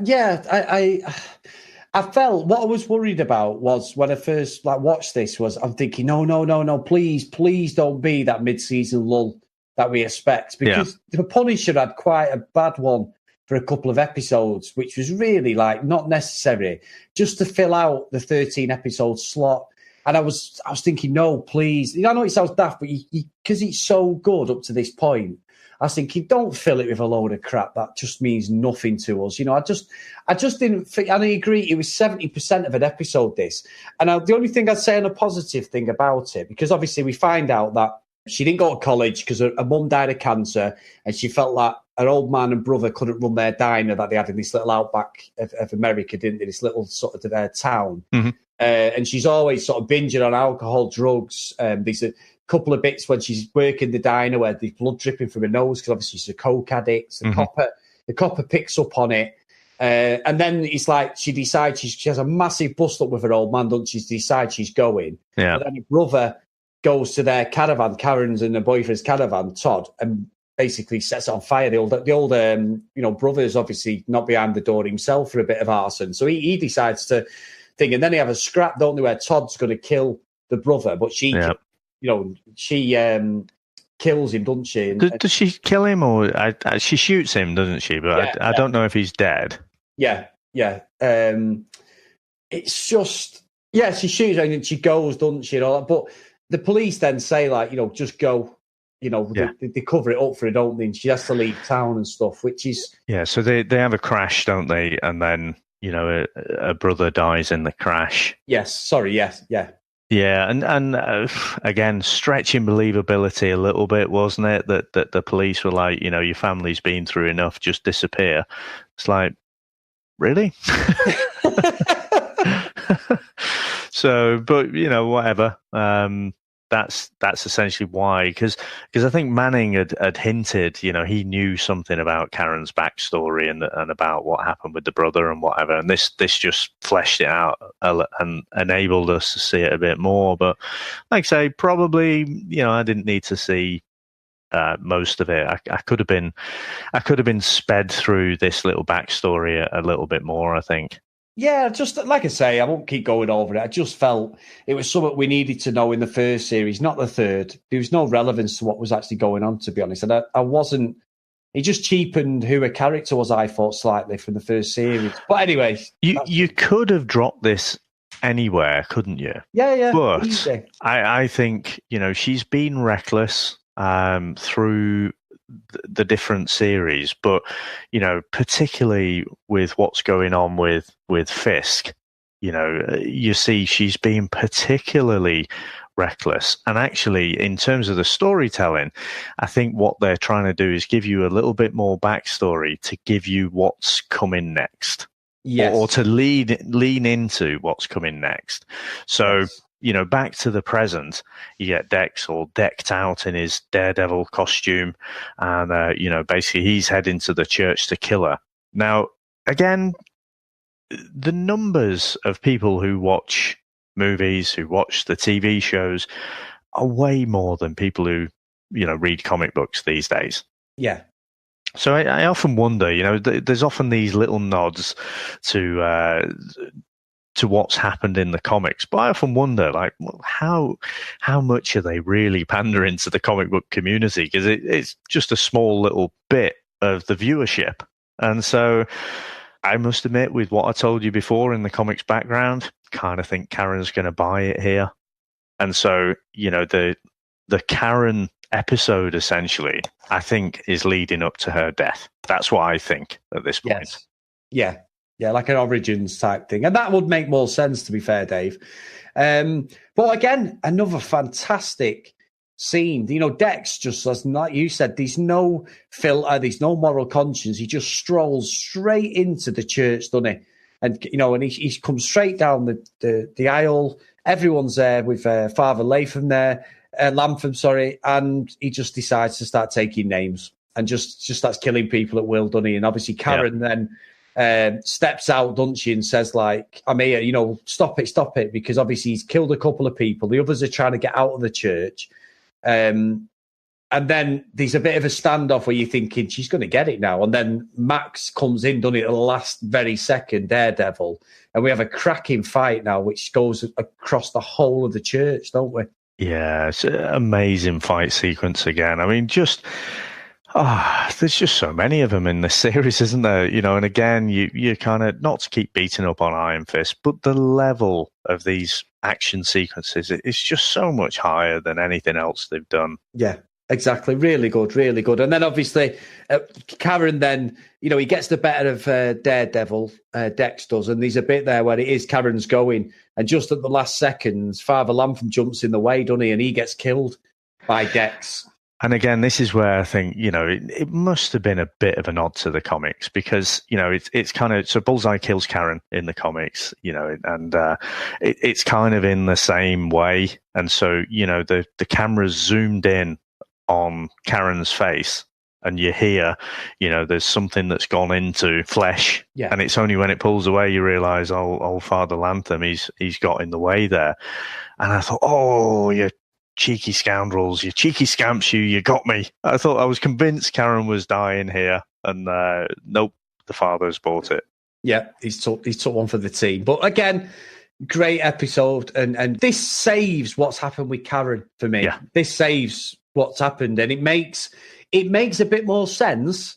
But even so, the scene is remembered. This actual episode is remembered for this end bit because it's well worth just watching this again. It's a cracking episode. And then, obviously, after the fight and everything's happened, Matt gets away, but the FBI then take control of the church, don't they? But again, this little bit here is a bit stretching. The FBI are looking, aren't they, for Matt and Karen? And Sister Maggie's there hiding him. And conveniently, they end up in an empty tomb, which, it's believable, but also in the same respect, I don't know, it just... Stretching it a little bit, isn't it? But I can't explain it. It's nothing to start going, it's absolutely awful, because it wasn't. But again, it was a bit, right, okay. Well, I don't know a lot about kind of religious persecution and things like that. I haven't been around, hundreds of churches, but I think a lot of them do have these little nooks and crannies where people can hide away, where various people have been persecuted over the years. So, yeah, just stretching it a little bit, but not massively, I don't think. Yeah. No, that's fair enough. And then obviously we get the whole thing now where Fisk's comes out. He's been had all his charges dropped. The old press statement comes out. People are still not buying it, are they? But things are starting to lean towards Matt again, or the Daredevil, Dexy's Daredevil, who's obviously, portraying him and hiding out as him. But Fisk goes on a bit of a weird tangent, doesn't he? He wants his painting back because obviously Vanessa's coming back, his love of his life. She's been hiding out, and she under protection. And it's a Holocaust survivor who's got it, doesn't it? Yeah, and she's feisty, isn't she? Yeah. She doesn't care who's stood there. One of the most powerful crime lords, certainly in New York, and she lets him know he ain't having it. I was fascinated by this scene because and it's his old rabbit in a snowstorm painting, isn't it? So it means a lot to his childhood, but also he'd bought it from Vanessa, and that's where they'd started speaking, initially. So he wants to have this back for when she arrives back at his hotel building, kind of thing. And, again, I'm kind of thinking here, okay, is he going to do a bit of a Ben Urich? Is he going to launch her and kill her off? And you sort of realize that, as manipulating and scandalous that he is, he's still got a code. Yeah. And so, they have that conversation. She gives him pelters, trying to wind him up and whatever. But, he's like, well, okay. He decides to kind of walk away from it and leave her with the painting. Yeah. Which is good. Again, it shows he has got a slight bit of compassion, doesn't he? As well. But, excuse me. We also have running side along this because of sort of Fisk's charges being dropped. Foggy has got to release a statement, and he apologising to him. And then he gets a call from Matt, and then sort of alludes to, don't do it, tells him what's going on. And then, like we said, Foggy pulls an absolute blinder out of this one, Dave, doesn't he? Because he gets the NYPD to arrest Karen. Yeah. It's the only way. It's quite...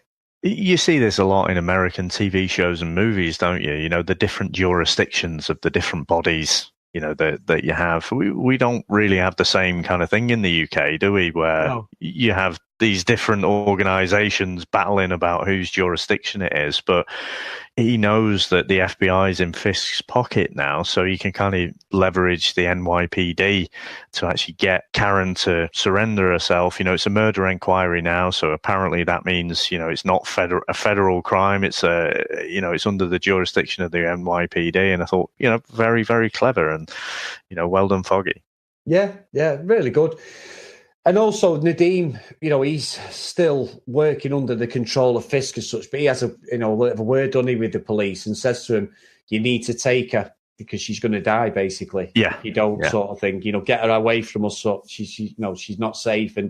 And it all starts unraveling with Nadeem then, doesn't it? Because they realise that he's playing a double agent as such, or a triple agent, on every side of the coin at the moment. And he's getting attacked at his house, isn't he? But Matt turns up, and there's another great fight scene again, Dave. And I like what happens in this one because Nadeem sort of saved Karen. he's lost it and he don't trust anyone. He knows his days are numbered, sort of thing. He's just worried about his family. Yeah. And then Matt pulls off a proper move to get him on side and just reveals who he is, doesn't he? Which, he's like, if this is my biggest secret, bang, here I am. I'm Daredevil. And I think that's brilliant. Really good. Yeah, I mean, it does. You do wonder, like, half of Hell's Kitchen seems to know by now. So, but yeah, I mean, again, I wasn't expecting it, but brilliant move to get him on side. And you can understand Nadeem, he's paranoid as hell. He shouldn't trust anyone. But yeah, brilliant move by Matt to get him on side. And we can't keep talking about how great every fight scene is, but it just is. It is. It's not just us being pure fanboys, because like I say, we've called out plenty of fight scenes, Dave, in these movies. I think a special mention is like the Batman films, the Christian Bale, Christopher Nolan trilogy. Mm-hmm. They are on. This is what Daredevil is on the level of, innit? It's a believable fighting. That they're some of the best fight scenes you're going to see in a sort of Batman type film or a superhero film, without a doubt. And obviously some of the later stuff, like I mentioned, Black Panther, the jiu-jitsu and stuff, where he's fighting on the edge of when he loses his powers and he's trying to be King Guinea and stuff. And but this is on another level. This is brilliant, absolutely brilliant, and it's not pure fanboyism. It's genuinely like the Punisher. The Punisher's the same. Some of the fight scenes with him are fantastic, and this is the same. It's like, with the Punisher, it's a momentum building rage, isn't it? The more injured and annoyed he gets, the more maniacal and worse he gets, doesn't he, and violent. Whereas with Daredevil, Matt's just got this unbelievable endurance to take a lot of pain, and it's just excellent, absolutely excellent. And from there, we get Fisk. He's then finally reunited with Vanessa in it. She comes off the helicopter. But Dex then pulls the old, I want to try and please my boss and his girlfriend. And he goes to get the painting, doesn't he, off the Holocaust survivor. Yeah. He wants to be the new Wesley, doesn't he? That's what he says to her, doesn't he? I'm the new Wesley. Psycho. Oh, my word, Dave. I didn't know that's what you were going for. No, so it's supposed to be that's not a bed creaking there. Yeah. That's the one. Yeah, but it's true because he says to her, doesn't he, like, I'm the new Wesley, I'm the guy. And I thought that was a bit out of character for him, to be honest, because it was like he was trying to get acceptance from her, wasn't he? Because I was thinking, is he trying it on with her here or something? Is he like, because he seemed to get a bit too friendly with her, didn't he? But then she's looking at this picture and she sees the blood, doesn't she, on the left-hand side? Which basically says Dex has just gone and, the poor old lady who stood up to Fisk has just had no chance against him. He's killed her off camera, so... Yeah, I was saying before, again, I just love the Bullseye character because, whereas I was saying, I mean, I love Kingpin as well, but, whereas he's got a code, Dex doesn't. Just absolutely ruthless. Knows what he wants, at that moment in time, because he is mad as a box of frogs, and then goes for it. And so, but Vanessa's, she's there's a lot going on with Vanessa, isn't she? She sees what's going on. She's taking it all in. She doesn't say a lot of the time, but she's taking in her surroundings and just calculating the next move. Yeah. No, I agree. And we've got like the whole thing then with Nadine, haven't we? Because he's willing now to testify. So we get Matt, Fogg and Karen finally back together for the first time in this series, don't we, as a unit. And Matt's, they're going in as his sort of solicitors, aren't they, and stuff, his lawyers, sorry. But he's got to then make this run, hasn't he, where he's got to get to the court. And again, Dave, another great segment, he's got the police armed guard with him, but he ends up going in a sort of TV rentals van, doesn't he? And with Matt. And again, the fighting in this, they get caught in a bit of traffic, the old classic roadworks scene, I saw that in EastEnders the other day. That's the old classic, isn't it? There's all these random roadworks. Let's have a gun battle or whatever. But it's really good. And Nadine comes into his own because even though he's scared for his family and that, he's an FBI agent and he's obviously of a higher fight IQ than most of them because he goes on an absolute rampage. Doesn't he? Matt's helping him, telling him where to shoot because he had a load of bullets in the van and he's saying to him, shoot there, because he can hear him outside, doesn't he? And he kills three guys off camera, but just by the holes in the van and stuff because Matt knows where they are. And I thought it was brilliant. And then we get this sort of cat and mouse chase then, don't we? Where Matt and him are going around just killing people and Matt's fighting with them and stuff. And I really, really enjoyed that to get into the courthouse. I thought it was a great section. Yeah, so I mean, just before that, obviously Matt, Foggy, and Karen, they've decided to work together. You know, they've been separated for quite a long time, haven't they? And not really working together. And Nadim's going to testify to the grand jury. You know, he's going to spill the beans on everything. You know, and getting him to the courthouse though is obviously troublesome for them, but. I agree on Nadim. I mean, at this point, I said, you know, midway through the season, I wasn't sure about him. And then episode on episode, I'm liking him more and more. And he really comes into his own in this episode. And I just think, oh, I love this guy. I love him. He's got a long career in this series. I hope to see him for many more Netflix series beyond this one. Yeah. So good on you, Netflix. I care about him, and I'm sure you won't do me wrong. Yeah, that's true. And obviously, when he finally gets to court, you know, Foggy says, we've heard there's been a gunfire over, you know, whatever, the east side or whatever.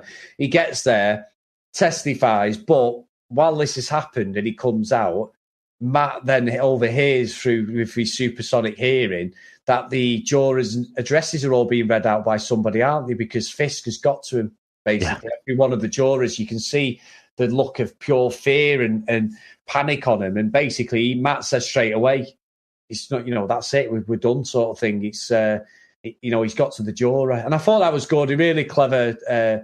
Another bit of Fisk manipulation again. Yeah, and just to say as well, because you have that little moment and they're, you know, Matt and Foggy, they're so pleased with themselves. And obviously Nadim, you know, who's primarily been the one who's put himself in harm's way for the greater good. Yeah, they're all so chuffed, and then it's like straight away the rug's pulled from out of them, isn't it? It's like it's all for naught because the jury's only going to vote it one way. Yeah, really good, really good. And Nadim then just has enough, doesn't he? He goes to the toilet, he's talking to Foggy, and just chins Foggy, doesn't he? And just knocks him clean out. And I thought that was a great punch. It looked dead real, Dave. Yeah. He just absolutely one-bombed him and just knocked him clean out. And Foggy went down like a sack of sponge. It didn't look like, what I mean is, it didn't look like a film punch. It looked like when you see someone get dropped, it looked like that. And obviously Nadim then does a runner. And knows... I think, just to say as well, I think he's chinned him so he can make an escape. He's not just purely annoyed. No, that's what I mean. He's done it so he can get away, because he knows that he's not going to get out of this situation, and he goes home, doesn't he, to his family? His family home, and you sort of see, he starts to do a bit of a recording that you don't quite know what's happened, but I mean, meanwhile, you know, Fisk is wrestling with, okay, so we probably can't kill Nadim off now because he's a public figure and that'll draw too much attention. And then I say about Vanessa, you know, being that calculating, even from series 1, you know, there's a lot going on in the brain, you know, and a lot that the actor, you know, she somehow convinces me that she's thinking a lot and processing a lot without saying anything. Yeah. And it's actually her who says that Nadim should die. Yeah, because she ends up in the control room, doesn't she, with all like, the cameras on, and like she says to him, if you want us to move forward to Fisk, you've got to tell me everything. I want to be involved. And again, she's just gone from this, you know, she was an arts dealer, sort of museum specialist, wasn't she, and all that, and now she's become the kingpin number 2, hasn't she, from nowhere, because of this world she's been living in. And she alludes to that, saying that she's in Spain and he's got all these people around him, or she's got all the Spanish people and tourists around her, but because she's got his guards around her and that, she never felt so alone, and the isolation of his world. And that's all really good stuff, I think, for Vanessa. And she just totally turns then, and obviously Nadim's at his house. Dex finds him, doesn't he, in his back garden as such. He's in a bit of a ditch, isn't he? And you know, Nadim's got a drink in his hand. He's got his FBI badge. He's got his gun holstered. And you just know the way this is going. I just knew straight away, I thought, he's not getting saved now. You know, we've had a couple of near misses with people, haven't we, in this series? Yeah. This was one that it made sense. Matt, it's still classic, innit? Matt reveals his identity, so they kill him before he can tell anyone else. So and he does, and we get a bit of the old Clint Eastwood, don't we? High noon job. And Nadim tries to draw on Dex, but Dex is just too accurate and too quick. and just kills him, doesn't he? One shot straight in the middle of the head. And you're right. And I guess from the story, he had to go. And he'd said, hadn't he, that as long as he's alive, his family's in danger. But I was just like, oh, you've done me again. I really cared about this character, and now you've killed him. Game of Thrones hasn't done it for a while, but that's the best at it, isn't it? And I just thought, oh, he's such a great character, and he had some great moments, and played a real pivotal role in this series. And just one straight through the eyes, and we're not going to see him again. Yeah. So obviously we get this. Nadim's dead. Matt's just said that he has a bit of a go at Foggy. Then, doesn't he? Saying, "Look, we've done it your way. That's it." And he storms off, doesn't he? So you know what's coming now. Matt's like, "We've tried it the legal way. This guy can get around that better than anybody. I've just got to take him out completely." And again, it's all to do with Matt's, like you mentioned last week, Dave, Matt's religion and stuff. He's actually got the bottle to kill somebody outright and that. But he knows with Fisk, he's got no chance. He's got to go to them depths, really. And Matt gets hold of Manning at this point, doesn't he? And he throws him off the side of it, gives him a bit of a slap. He's not giving anything away. And then he sort of throws him off the side of a building. You're thinking, oh, my God, he should. And next minute, he's got a rope tied to his leg, hasn't he? And he's dangling over. And, the old classic. And he basically says to Matt, it was Vanessa who ordered Nadim's desk. And, Fisk ordered to kill Julie, which... again, really clever. I'm not sure whether Manning, because his character was quite strong and what he was a fixer, I thought that was a bit thin that he would just offer up that information pretty much straight away. I'm glad you said that, because I thought the same. I thought, no, this absolute, this top level fixer who, Fisk obviously trusts a lot. He just gave it up too quickly. So I thought, again, I guess we're into the final stretch of the series now, aren't we? So, they can't have a long torture scene or anything. But, I thought he offered it up a bit too quickly, and it sounded, there was a little crack, wasn't there? So he's dangling off the side of the building, and it sounded like his ankle had broken or something. So I imagine, for us mere mortals, it would be pretty painful. But for someone at that level in the criminal world, I just thought it was a bit too easy. Yeah, because he was Vanessa's bodyguard. He's Fisk's, or the Kingpin's fixer, isn't he? Like a bit like, he is like a Wesley, I suppose. And he just offered it up. I just thought, I'm thinking, well, he's obviously, his backstory would have been, he's been through hell and back to get where he is. He was an old weathered bloke who's probably late 50s. You're thinking, probably ex-military. That's what I mean, been a mercenary and whatever, been tortured plenty of times and come through the other side. So, I thought exactly the same as you, to be honest. Yeah, and then what we get is, we get a nice section here where Nadim's wife, she's at the FBI with Foggy, isn't she? And she's got like his last dying video, hasn't she? And declaration.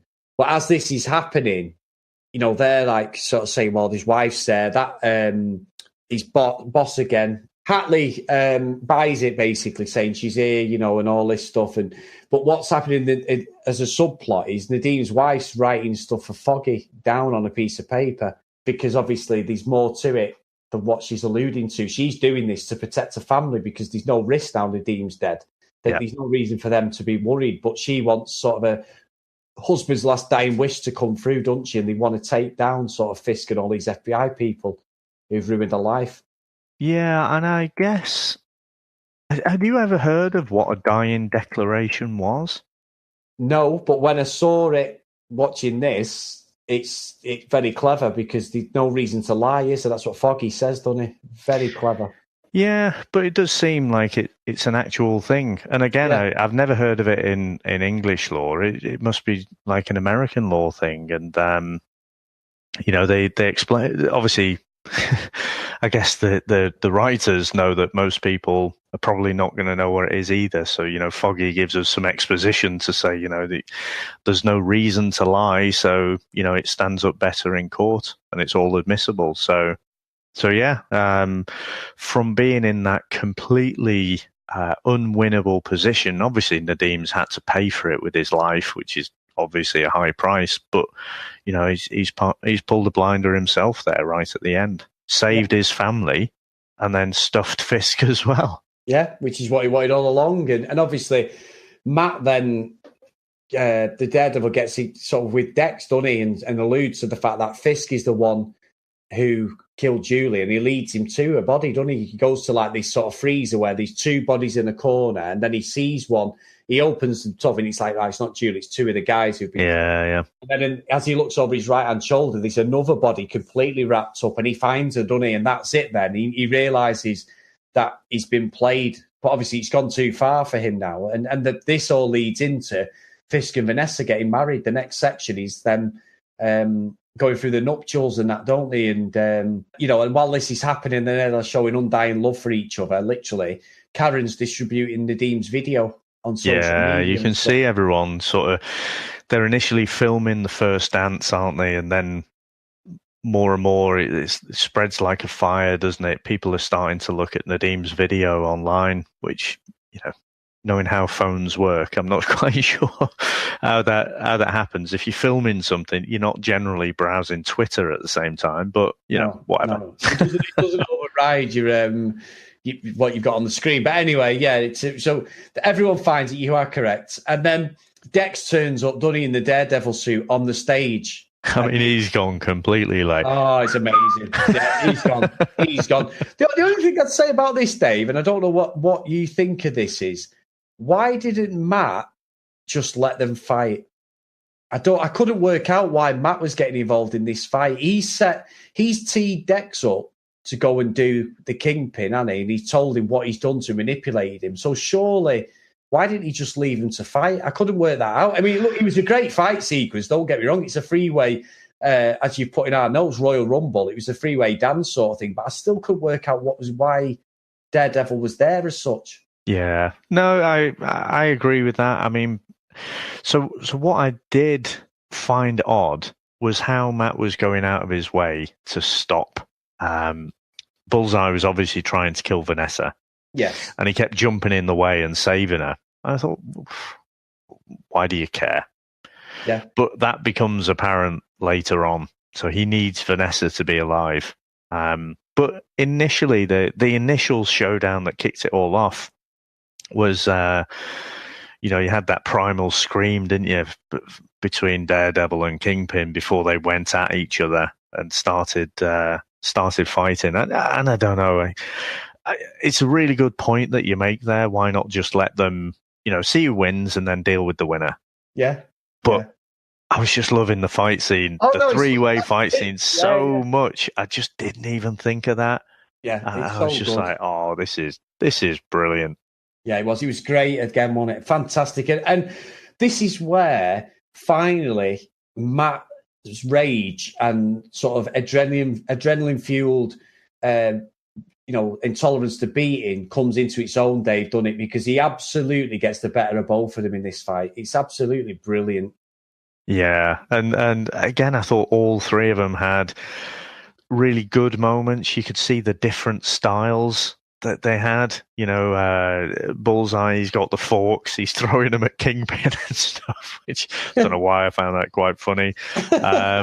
And yeah, you've got him, he throws the occasional thing at Vanessa, and you've got Daredevil leaping across like Billy the Fish or Peter Shilton, trying to save her. And I just thought it was absolutely fantastic. And again, the different styles. You got Kingpin, he ends up taking up Bullseye, doesn't he? Picks him up like a wrestler and then just slams him into the corner of the wall. And you think, oh, that's gonna smart. Yeah. But that's him out of it now.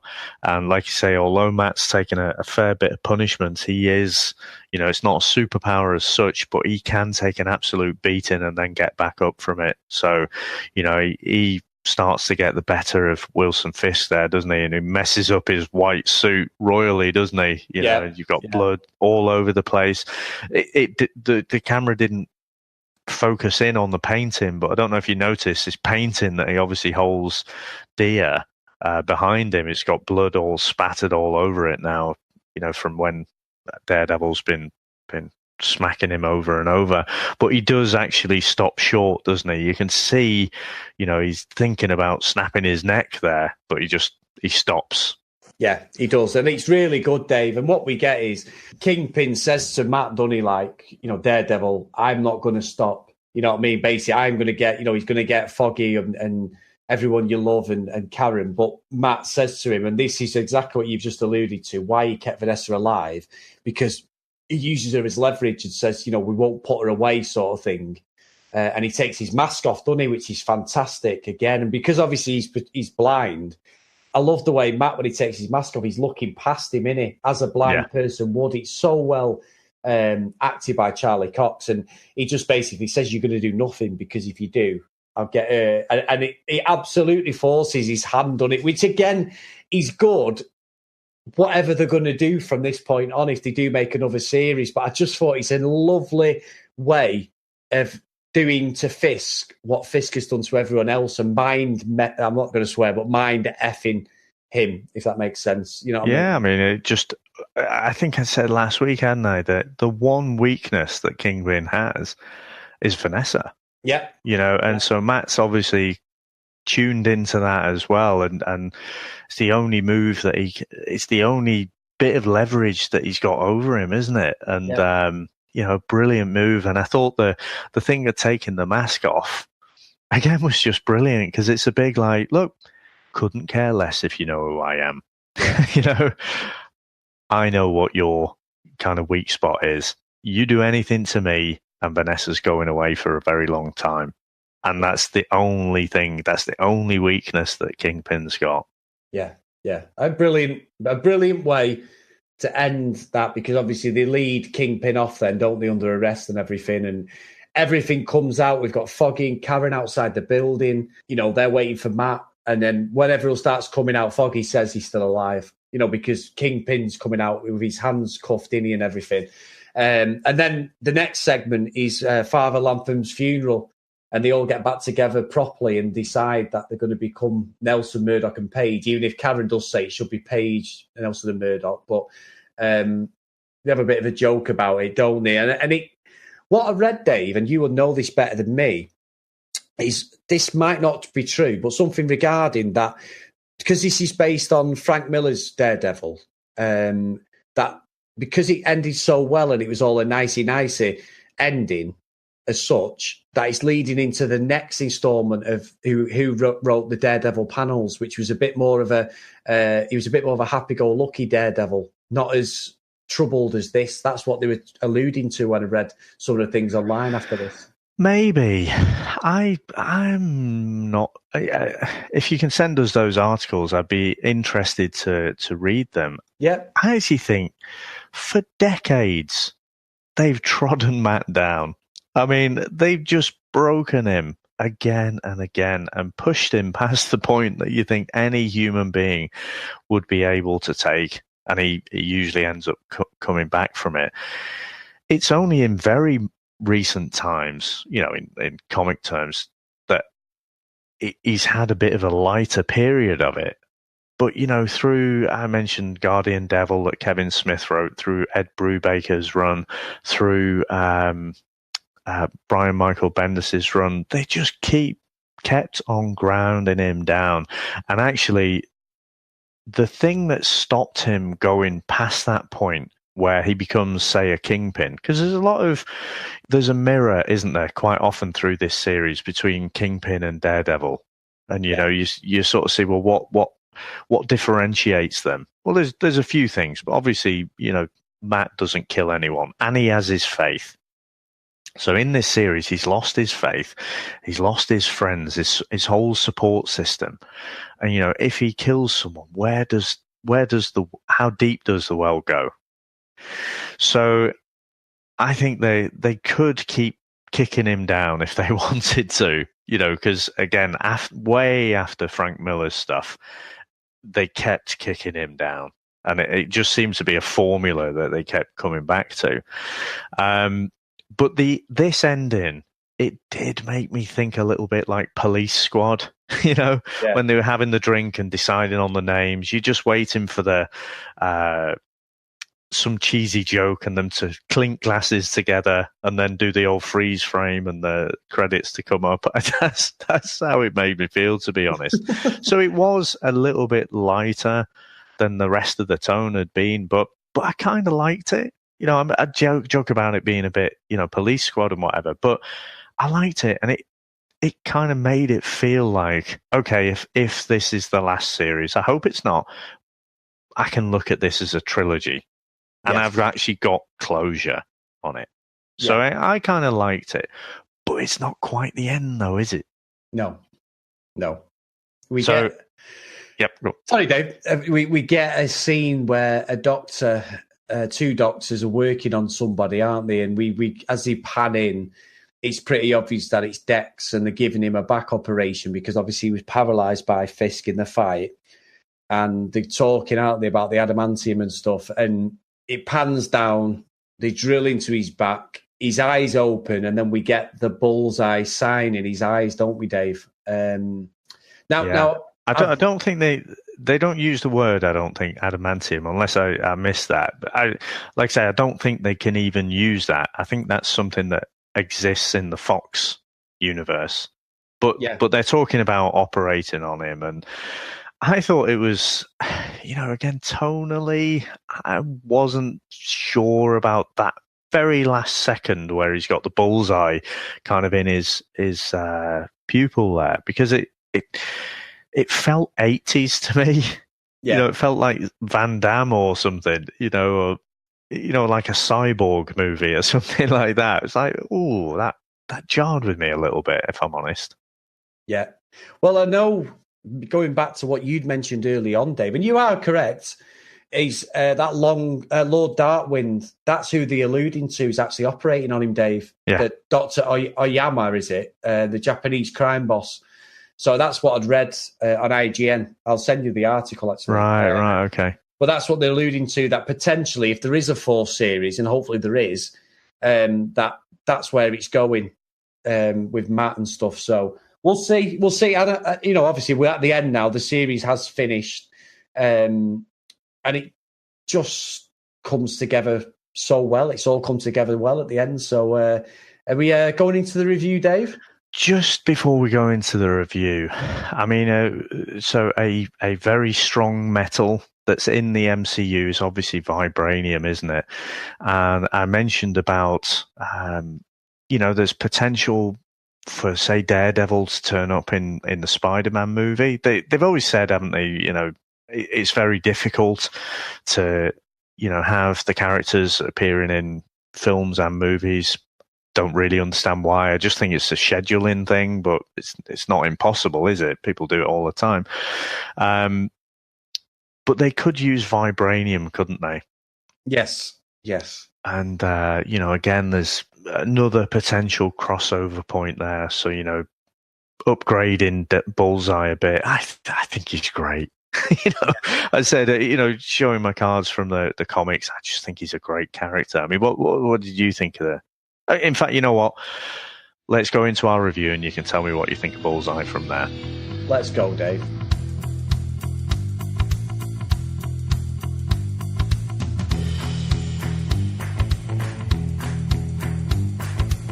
Right, so I think, Dave, it's me this week first.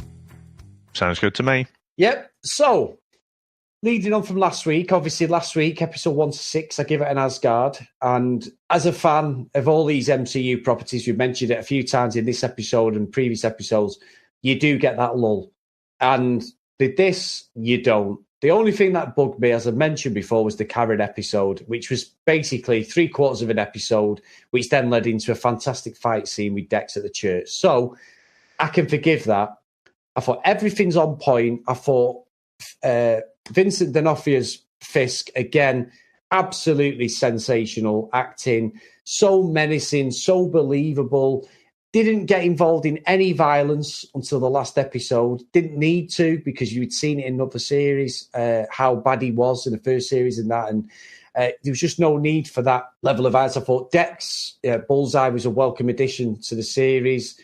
Everything around it was strong. Nadine, Karen, Foggy, everything. I can't fault anything, Dave. I just think 7 to 13 were actually better than 1 to 6. But as a full package, 7 to 13 gets an Asgard, and the whole thing gets an Asgard +1 for me, if there is such thing as a +1, because It was that good. And for me, that is the bar to be set of any of these streaming binge watching series that we've watched so far and that we'll watch probably in the future. It's going to take a hell of a thing to beat this. This is my personal favourite trilogy, series, whatever you want to call it, of what we've done, of anything. Very good. Very good. Asgard +1.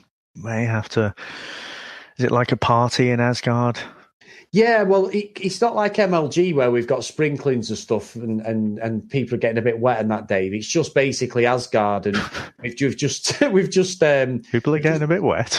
Well, that's what he said, didn't he? He was yeah. Whatever, Atlantis, wasn't it? What was it? A very wet Atlantis? Oh no, a very wet hole of justice with Atlanteans in them. Yeah.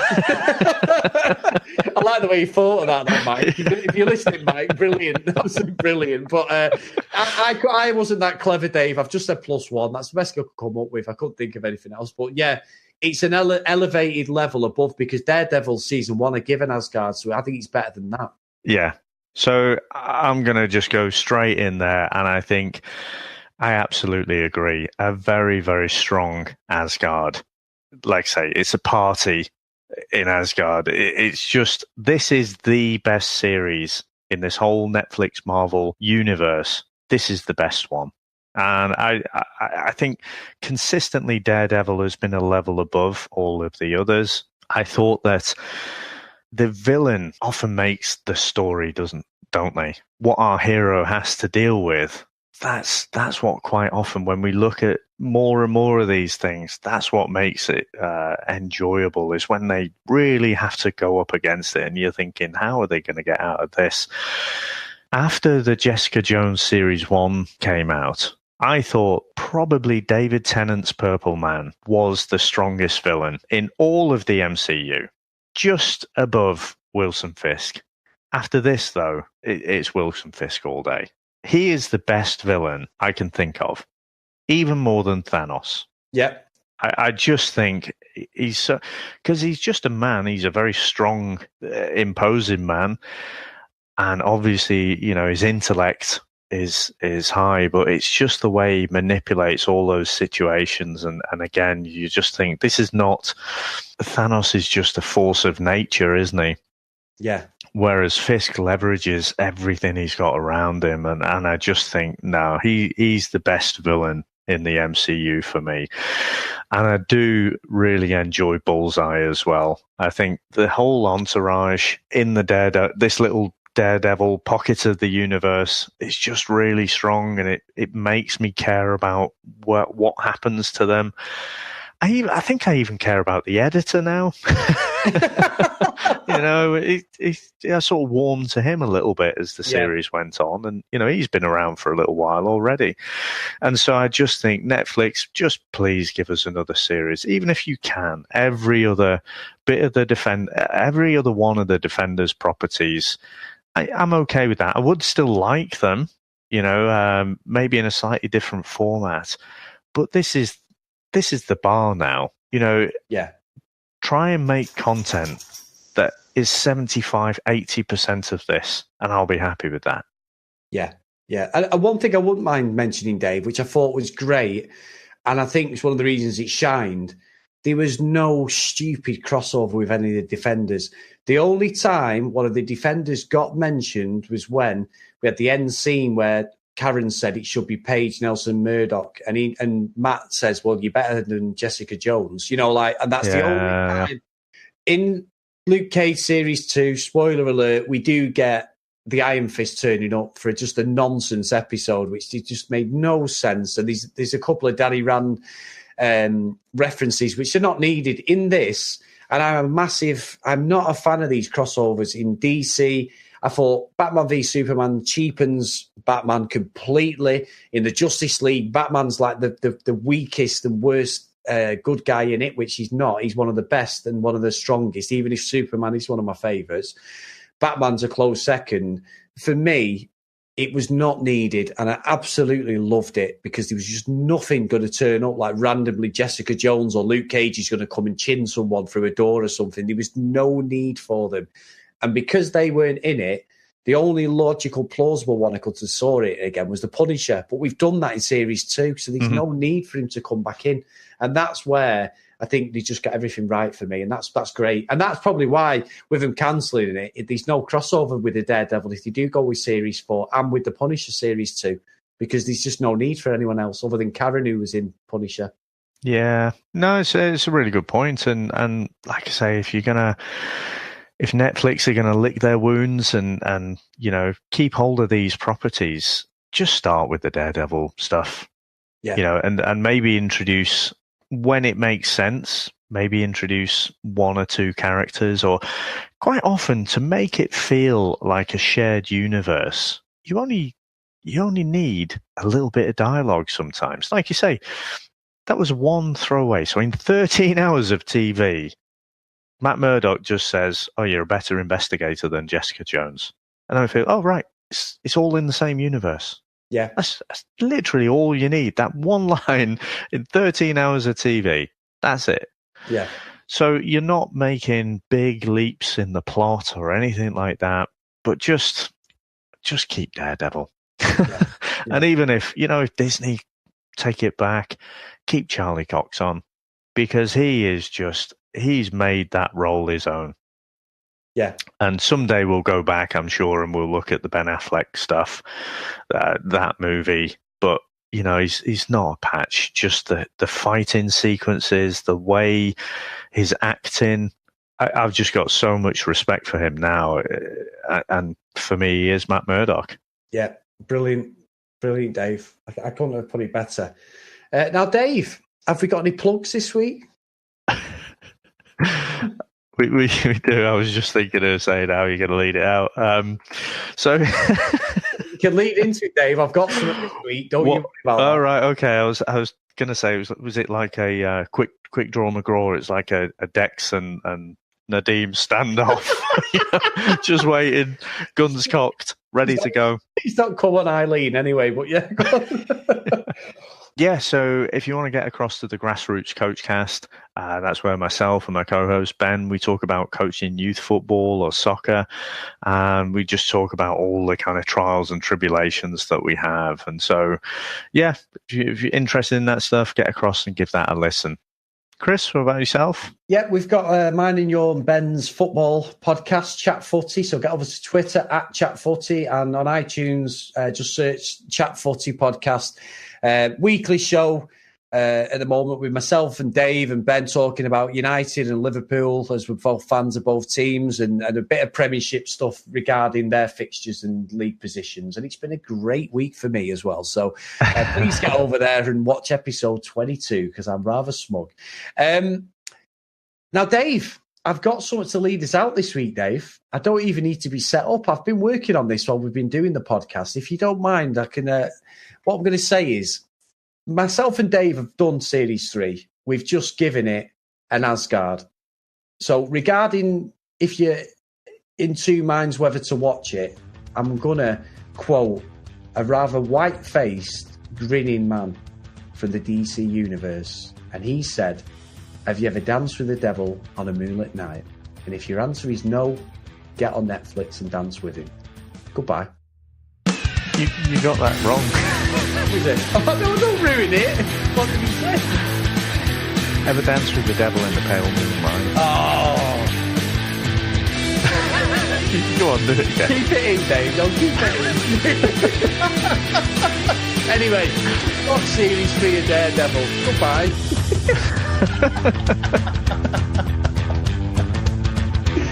You've been building up and everything. I've had that for 2 hours while we've been doing this. Right, how are we going to go into this anyway? Actual friends. He doesn't have a job. He's kind of loose.